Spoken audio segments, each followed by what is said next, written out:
Welcome to this tutorial on inheritance in C++. In this video, we'll learn about the concept of inheritance and how it's implemented in C++. Inheritance is a key feature of object-oriented programming. It allows us to create new classes that are built upon existing classes.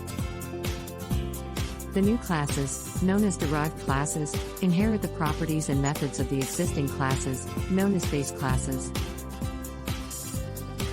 Let's take a look at how we can implement inheritance in C++. Here's a base class called shape. This class has a single method called getArea that calculates the area of the shape. Now let's say we want to create a new class called circle that inherits from the shape class. We can do that by using the following syntax.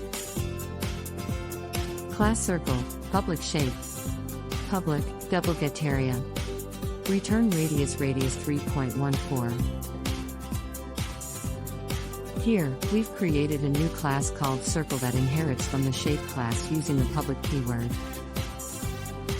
The circle class has a new data member called radius and a new method called getArea that calculates the area of the circle.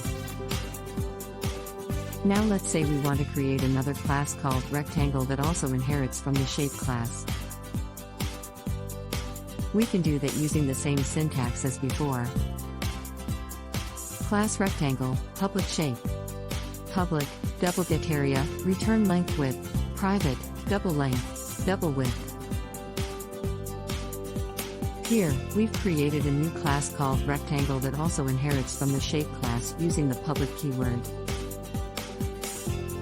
The rectangle class has two new data members called length and width, and a new method called getArea that calculates the area of the rectangle. As you can see, inheritance allows us to create new classes that are based on existing classes. The new classes inherit the properties and methods of the existing classes, which can save us a lot of time and effort in our programming.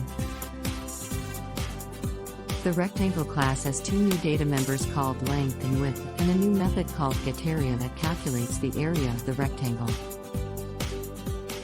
In summary, inheritance is a powerful feature of C++ that allows us to create new classes that inherit the properties and methods of existing classes.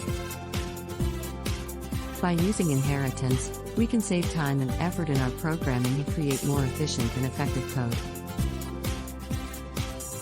Thank you for watching this tutorial on inheritance in C++. We hope you found it helpful.